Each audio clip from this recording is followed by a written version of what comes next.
The year is 2005, and USC is the certified king of the sport. They just demolished Oklahoma in the national championship, dropping 55 points on the Sooners. Matt Leinart tossed 5 touchdowns. Reggie Bush and Lendell White went for over 260 yards, and the Trojan defense dominated the Sooners, forcing them into 5 turnovers. But even more terrifying than this performance was the fact that almost all the Trojans were coming back. Winning the Heisman and national championship was like a dream send-off, but Matt Leinart wanted to make history, and his weapons came back with him. Most importantly, thunder and lightning. Lendell White, aka Thunder, was their 235-pound bell cow back who broke you down one run after the next, while Reggie Bush, aka Lightning, ran every which way around you. Add in Dwayne Jarrett and Steve Smith, and this offense was unstoppable. But for as scary as USC looked, challengers were rising up to stop their three-peat. After a small hiatus, Ohio State was squarely back in the picture. They had NFL bodies all over their team. Santonio Holmes had hands like glue, while Ted Ginn Jr.'s speed kept defensive coordinators up all night. Defensively, they were led by their All-American A.J. Hawk. But Troy Smith, their promising junior quarterback whose last performance versus Michigan put the league on notice, had the Buckeye fans most excited. And speaking of those Wolverines, they too looked like a contender. After standout freshman years, the duo of Chad Henne and Mike Hart were back for their highly anticipated sophomore season. Down south, a group of programs were fighting to reclaim their former glory, starting in Knoxville, where Tennessee came in as the third-ranked team, looking to build on last year's 10-win season. LSU wasn't too far behind. With Nick Saban off to the NFL, Les Miles took over an incredibly talented group who had won the national championship just 2 years prior. In Blacksburg, Marcus Vick was preparing to return the magic his brother first brought to Virginia Tech back in 1999. And down in Florida, Urban Meyer was aiming to bring back the offensive explosiveness the Gators first saw under Spurrier. The prior year, he led Utah to a historic undefeated season in which they averaged 45 points a game and earned Alex Smith the top pick of the NFL draft. But the Texas Longhorns looked like the team most capable of dethroning USC. In 2004, they only had one real blemish, a tough 12-0 loss to Oklahoma. This year, Vince Young was ready to take over. His Rose Bowl performance against Michigan, a 372-yard, 5-touchdown game, previewed to the nation a rare ability to almost single-handedly win a game. Throw in Jamal Charles, along with NFL talent across the defense, names like Brian Orakpo, Aaron Ross, and Michael Huff, and the Longhorns were built to be a legit problem for the Trojans. But USC wasn't thinking of the Longhorns when they started the year at Hawaii. They were focused on showing off, and that's exactly what they did. Within 5 minutes, Darnell Bing took a pick 65 yards back to the house. From there, it was an offensive explosion. Reggie took off for a 41-yard touchdown. Dwayne followed it up with his second touchdown catch, and Steve Smith topped it off with a 67-yard bomb down the right sideline. The final read 63-17, but they saved an even worse beating for Arkansas 2 weeks later. In that game, Reggie opened up with a 76-yarder. 2 minutes later, he added another, this time in the air with a 30-yard pass from Leinart. In total, Bush would put up nearly 200 yards on only 11 touches as USC annihilated Arkansas 70-17. Even 24th ranked Oregon was no match for USC's offensive firepower. For the third straight game, both Reggie and Dwayne would each score twice. The Trojans ultimately scored 35 unanswered second half points to win 45-13. But as USC was steamrolling lesser competition, other challengers were flying up the rankings, Florida State being one of them. With a 10-7 win over 9th-ranked Miami, the Seminoles inserted themselves back into the national conversation. Yes, it was an ugly win, but the Seminole defense showed out, forcing 3 turnovers, including 2 picks. And they weren't the only team in Florida making noise early on. Urban quickly made headlines with an impressive top 10 matchup. 3 weeks into his first year, he welcomed Tennessee into the swamp. The game was a low-scoring affair, dominated by both defenses, but Urban's Gators made just enough plays to earn arguably the biggest win of September. While Tennessee would fall to the Gators, they redeemed themselves the following week versus LSU. Down 24-7 in the fourth, the Volunteers went on a 17-point run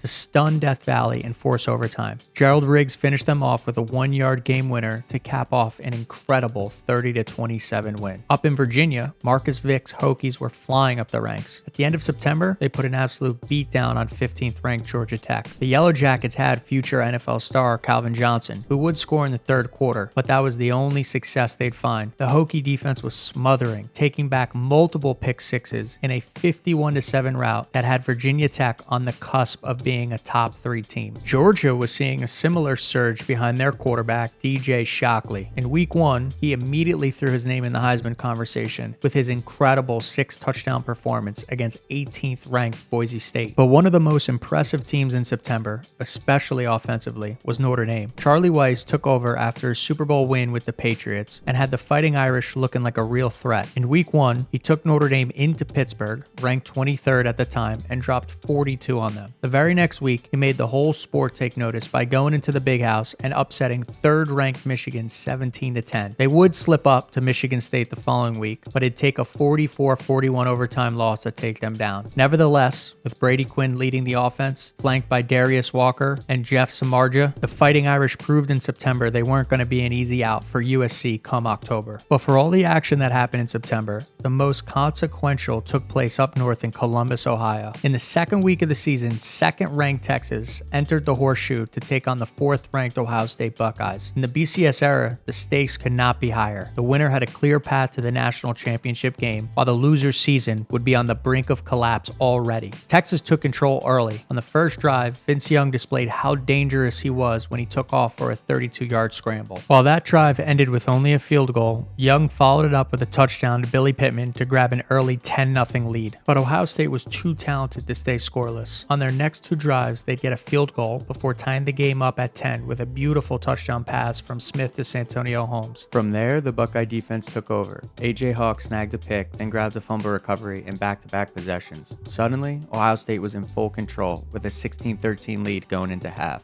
And they only built on that momentum in the third. Nate Sally immediately intercepted Vince Young, giving the Buckeyes the ball back with great field position. But the Longhorn defense could not be broken as they continued to force the Buckeyes to settle for field goals. As a result, with only 5 minutes to go, the Longhorns somehow found themselves with the ball and a chance to take the lead. That's when Young gave the nation a preview of things to come this season as he drove Texas down the field before delivering the perfect ball to Lima Swede in the corner of the end zone for the go-ahead score. The Longhorn defense sealed the win only 2 plays later when they stripped Justin Zwick. Texas had the biggest win of the year already in their pocket, and Vince Young looked like the scariest player in the country, going for over 300 yards against a top 4 team. But for as close as the Ohio State game was, the month of October turned out to be the total opposite for the Longhorns. They started the month off by pulverizing Missouri 51-20. 1 week later, they squared up against Oklahoma, the team they hadn't beaten since 1999. But after Jamal Charles' 80-yard touchdown run in the first quarter, the doors blew off. Texas scored 1 touchdown after another, rolling right over their rivals 45-12. 24th-ranked Colorado didn't stand a chance either, as Vince Young scored 5 touchdowns and another Longhorn beatdown. Even 10th-ranked Texas Tech was no match, as the Longhorns blew them off the field 52-17. But as Texas got rolling, the rest of the contenders started to collapse, starting in the state of Florida. Florida State had worked themselves up to the 4th-ranked spot going into a trip to Virginia, but Drew Weatherford's interceptions would sink them as Virginia stunned the Seminoles 26-21. The Gators would also fall, first against Alabama. Brody Croyle threw for 3 touchdowns, including an 87-yard bomb in the first quarter that would kickstart the eventual 31-3 beatdown. 2 weeks later, LSU put the nail in the Gators' coffin by beating them 21-17 in Death Valley. But the Gators wouldn't give up. Instead, they'd play the role of spoilers in their next game against their hated rivals, the 4th-ranked Georgia Bulldogs. Florida took advantage of the fact Georgia had lost DJ Shockley to injury as they shut down the Bulldog offense and pulled off the 14-10 upset. But the upset frenzy wasn't only reserved for the South. On October 8th, 16th-ranked Penn State welcomed 6th-ranked Ohio State into Happy Valley and smothered them. As the defense stifled the high-powered Buckeye offense, Michael Robinson made just enough plays on offense,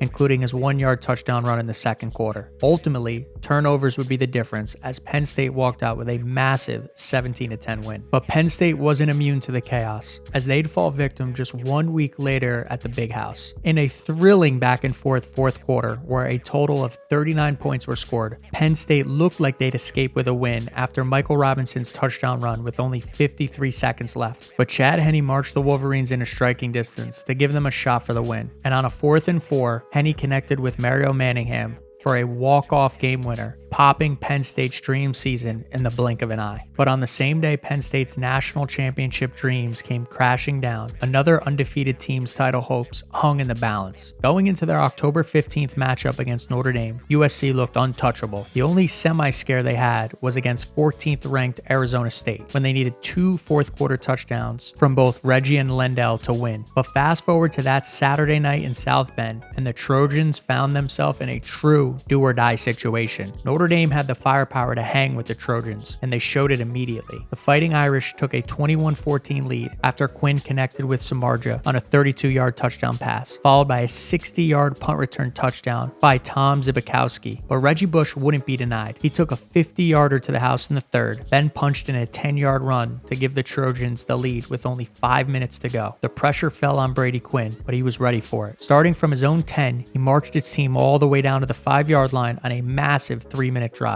And with just over 2 minutes to go, he took off for a scramble that gave Notre Dame a stunning 31-28 lead. On the next drive, USC quickly found themselves in a desperate 4th and 9 situation. But with their season hanging in the balance, Leinart connected with Dwayne Jarrett on a prayer that just missed the defender's arm and saved their season. Only a few plays later, one of the most infamous plays in college football history capped off USC's incredible game-winning drive as Reggie Bush pushed Matt Leinart over the goal line to win 34-31. USC had survived. Notre Dame was livid a penalty hadn't been called on the illegal play. But one thing we learned going into November was that the mighty Trojans were beatable. But flipping the page into November, USC quickly quieted any doubters with dominating performances. To start the month, they ran right through Washington State on the back of Lendell White, who went for 173 yards and 2 touchdowns. Matt Leinart threw all over Stanford in their next game, going for 4 touchdowns in a 51-21 win. And after a 151-yard, 3-touchdown performance by Lendell in their win against California, the Trojans were just 2 games away from a chance at a historic three-peat. The question of who USC would face started to become obvious as well, as the remaining contenders turned into pretenders. 3rd-ranked Virginia Tech welcomed 5th-ranked Miami into Blacksburg on November 5th, only to get utterly dominated. Miami's defense forced 6 turnovers as they eliminated the Hokies 27-7. But Miami's run as a top 3 team would be short-lived when only 2 weeks later they get stunned at home 14-10 to an unranked Georgia Tech team. Meanwhile, Alabama, who had skyrocketed up to a top 5 team, had their undefeated season come to an end at the hands of their bitter rivals LSU. In a heartbreaker, the Crimson Tide would fall at home when Jamarcus Russell hit Dwayne Bowe in the end zone for a walk-off winner. Attention turned squarely to Texas, but they too almost fell into the upset trap during their visit to Stillwater. By halftime, the Longhorns were on the ropes as Oklahoma State jumped out to a 28-12 lead, but Texas had Superman, and in the second half, he put on his cape. On the 3rd play of the 3rd quarter, Young took off for an incredible 80-yard touchdown run down the sideline. What followed was an avalanche of offensive firepower in which Texas scored 35 unanswered points as Young, by himself, accounted for 506 yards and 4 touchdowns. From that game on, Texas looked like a team playing on freshman mode in the NCAA video game. They blanked Baylor 62-0 before flattening Kansas 66-14. With only a couple games left, a Texas vs. USC showdown was all but guaranteed. The new question became, who would walk away with the Heisman Trophy? Reggie must have gotten word, because the performances he put on in his final 2 regular season games could go toe-to-toe with any player from any era. His game against Fresno State alone is a highlight tape for most players' entire careers. He was simply playing at a different speed, almost on a different playing field entirely. On the ground, he put up over 294 yards with 2 touchdowns. In the air, he added another 68 receiving yards. Plus, he added another 135 kick return yards. In total, Reggie put together a 513-yard performance as he almost single-handedly carried his Trojans to a 50-42 win. And if that wasn't enough, his encore performance against UCLA was almost just as impressive. In what would be his last home game as a Trojan, Reggie rushed for 260 yards, adding 2 touchdowns, one of which perfectly captured his rare athleticism as he leaped over an opponent and front flipped into the end zone for the score. On the other hand, Texas sailed past Texas A&M 40-29, but Young had a relatively quiet game, putting up only 181 yards and 1 touchdown. In the Big 12 championship, that stat line improved as he had a 4-touchdown game, but the most impressive part about that game was the utter dominant team performance the Longhorns put together in a 70-3 annihilation over Colorado. With those performances in the books, all eyes turned to ESPN event to see which team would win the first battle for the Heisman Trophy. Young had some early momentum as he walked away with both the Davey O'Brien and Maxwell Awards on December 8th at the College Football Awards. He was confident and expecting to win the Heisman, but only 2 days later, he'd be met with disappointment as Reggie's name was announced as that year's Heisman winner. Fortunately for him, he'd be able to harness that disappointment on the field on January 4th. But going into the national championship, most of the nation thought USC would handle Texas. In fact, USC was favored by a touchdown. In the pregame show, both Mark May and Kurt Herbstreit picked USC to win comfortably. Only Corso picked Texas, saying they'd not just shock the planet, but the universe, given how few people believed they could beat a team that was on a 34-game win streak. And coming out of the gates, it looked like things could get ugly. Aaron Ross immediately muffed a punt, giving USC the ball in Texas territory. A few plays later, Lendell White punched in his first touchdown to give the Trojans a quick 7-0 lead. On the next drive, things only got more concerning for Longhorn fans when Selvin Young was stuffed on a 4th down attempt to give USC the ball back, again with great field position. But then the Texas defense decided to turn things up a notch.